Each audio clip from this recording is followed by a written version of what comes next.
Diz a Escritura que ele chega em perto da Panfilha e o jovem João Marcos, que era auxiliar dos 2 missionários, primo de Barnabé, retorna para sua casa em Jerusalém. Eu não sei por que Marcos voltou. Os scholars têm pelo menos algumas sugestões. Primeiro, ele era muito jovem e pensou talvez que missões fosse um pouco de turismo, e não era nada disso, e ficou frustrado. Uma possibilidade. Segunda possibilidade é que ele era judeu e talvez a pregação de salvação pela fé chocasse ainda o coração dele, e então ele, não concordando com isso, voltou. Terceira possibilidade, que quando ele saiu de Antioquia, que era o líder da caravana, era o seu primo Barnabé, mas no meio da viagem a liderança muda de rumo, ele diz: sob a liderança do meu primo teria coragem de ir, mas sob a liderança de Paulo eu estou inseguro, voltou para casa. Uma outra possibilidade. Uma última possibilidade, talvez a mais plausível, é que diz a Bíblia em Gálatas 4,14, que Paulo pregou o evangelho pela primeira vez na região da Galácia, por causa de uma enfermidade física. Pergunta: que enfermidade física era essa? Enfermidade física é essa que Paulo chama de espinho na carne, em 2 Coríntios capítulo 12, versículo 7. Que enfermidade era essa? Muitos estudiosos entendem que aquela região de Perge da Panfilha, uma região alagadiça, sujeita a muitas enfermidades endêmicas, como malária, que Paulo teria contraído uma doença assim. Isso provocava uma dor de cabeça alucinante, afetando inclusive a sua visão. Tanto é fato que Paulo precisava às vezes de usar um amanuense para escrever, um secretário para escrever, às vezes pegava a pena para fazer a conclusão: veja com que grandes letras eu vos escrevo.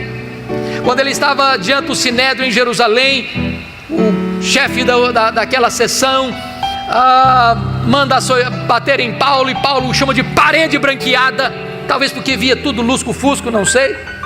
O certo é que talvez João Marcos tenha voltado para casa porque pensou: eu não quero ficar doente, muito moço, eu vou voltar para casa da minha mãe. Certo é que, por causa dessa enfermidade física, Paulo deixa a região pantanosa de perto da Panfilha e sobe as montanhas do Cáucaso e vai plantar igrejas naquela região de Antioquia, da Pisídia, Listra, Icônio e Derbe, com lutas, com lágrimas, com sangue, mas deixa igrejas estabelecidas e liderança firmada.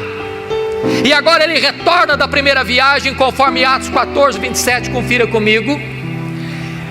Reúne a igreja enviadora e relata quantas coisas fizera Deus, e como Deus abrira a porta da fé aos gentios.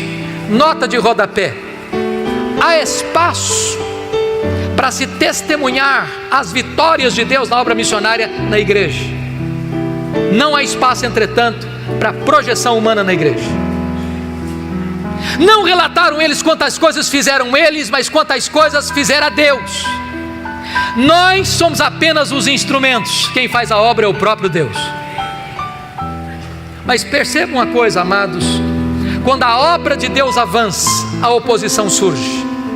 Porque logo em Atos 15:1 diz que quando alguns membros da seita dos fariseus ouviram isso, que os gentios estavam se convertendo e apenas pela fé em Cristo eles estavam sendo recebidos, eles desceram de Jerusalém para Antioquia e começaram a dizer para os crentes neófitos gentios: se vocês não guardarem a lei de Moisés, se vocês não se circuncidarem, vocês não poderão ser salvos. Ora, isso é perversão da verdade, isso é perversão do evangelho, isso é agregar alguma coisa a mais ao sacrifício de Cristo, isso é dizer que sua fé em Cristo não é suficiente para a salvação. A teologia não está boa, e quando a teologia não está boa, quanto mais se prega, pior fica. É necessário que a igreja se apegue à verdade, que a igreja volte à verdade, que a igreja proclame a verdade, porque pregar uma heresia torna a situação mais grave e pior do que antes. Por isso a igreja não podia avançar na obra missionária sem primeiro fazer uma correção de rota. Convocaram um concílio em Jerusalém, os presbíteros, os apóstolos se reuniram. Ali falou Pedro, ali falou Paulo, ali falou Barnabé, ali dirigiu Tiago, e aquele concílio toma uma decisão, escreve a decisão, nomeia uma comissão, envia as igrejas para que as igrejas fossem informadas mostrando que só a fé em Cristo é suficiente para a salvação. Teologia boa, é hora de voltar para a obra missionária. É importante dizer que de Antioquia Paulo escreve possivelmente sua primeira carta, a carta aos Gálatas, para denunciar a influência terrível e devastadora desses judaizantes na igreja. Agora olha comigo por favor Atos 15 versículos 36 a 41. Diz o texto que Paulo chega para Barnabé e diz: Barnabé, vamos voltar para a segunda viagem missionária? Barnabé diz: vamos, Paulo. Só um detalhe: meu primo João Marcos, que nos abandonou lá em perto da Panfilha, quer voltar de novo. Diz a Bíblia que Paulo disse: eu não acho justo levarmos aquele que nos abandonou desde perto da Panfilha. Comigo ele não vai. Ele não serve para ser meu companheiro de viagem. Eu não quero na minha companhia. Barnabé tentou constranger Paulo a receber e aceitar João Marcos, mas Paulo foi irredutível. Comigo ele não vai. Diz a Bíblia que houve tal desavença entre Paulo e Barnabé por causa de João Marcos, que eles não puderam caminhar juntos mais. Então Paulo pegou Silas, profeta da igreja de Jerusalém. Barnabé continuou investindo em João Marcos, seu primo. Nota de rodapé: os líderes não deveriam brigar, mas às vezes brigam. Os líderes não deveriam ter desavenças, mas às vezes têm. Mas até quando os líderes brigam e têm desavença, o plano de Deus não pode ser frustrado. Porque agora, em vez de uma caravana, nós temos duas, e a obra de Deus se espalha. O livro de Atos passa pelo relato de Paulo e Silas, e eles querem ir para a Ásia, e eles são impedidos pelo Espírito de Deus. E Paulo escuta uma voz de um varão macedônio: passa Macedônia e ajuda-nos. E ele entra na Macedônia, ele entra no Ocidente. Louvado seja Deus, porque a obra missionária inclina-se para nós. Preste atenção nisso. Deus dá a direção, mas Paulo escolhe os melhores métodos. Se você perceber, Paulo só se fixa em cidades estratégicas.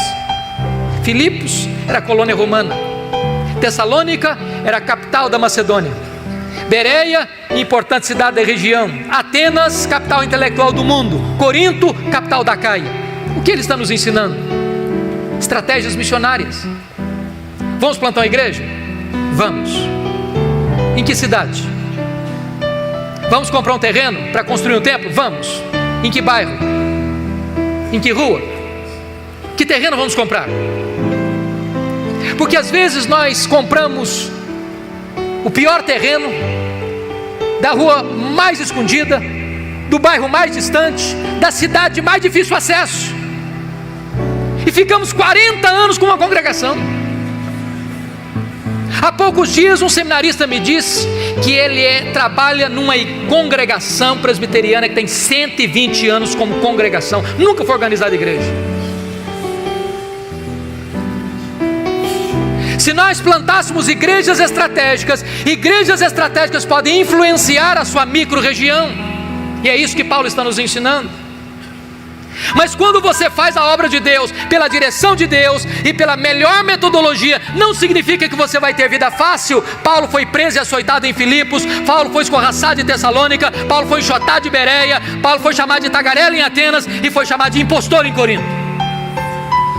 De Corinto ele escreve as suas 2 cartas aos Tessalonicenses. Ele fica ali 18 meses e estabelece a obra de Deus naquela região. Dali ele sai para Éfeso na sua 3ª viagem missionária.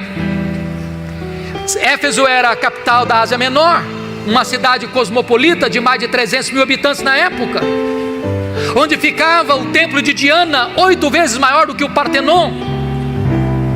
Cidade eivada de idolatria, porque os nichos do templo de Diana era o fator que aquecia o comércio da cidade. Era uma cidade marcada pela feitiçaria, pelo ocultismo. E diz a Bíblia que em 3 anos que Paulo fica ali, a idolatria declina, a feitiçaria entra em colapso. As pessoas vão se convertendo, confessando publicamente as suas obras, queimando seus livros de ocultismo em praça pública, e a palavra de Deus prevalece em Éfeso.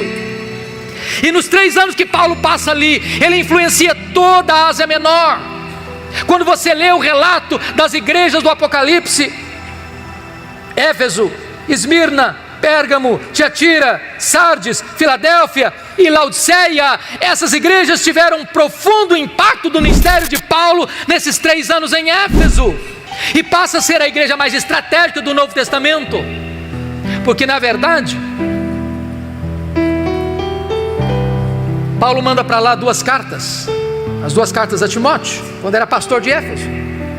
O apóstolo João escreve seu evangelho e suas 3 cartas da cidade de Éfeso, e aquela igreja influencia o mundo.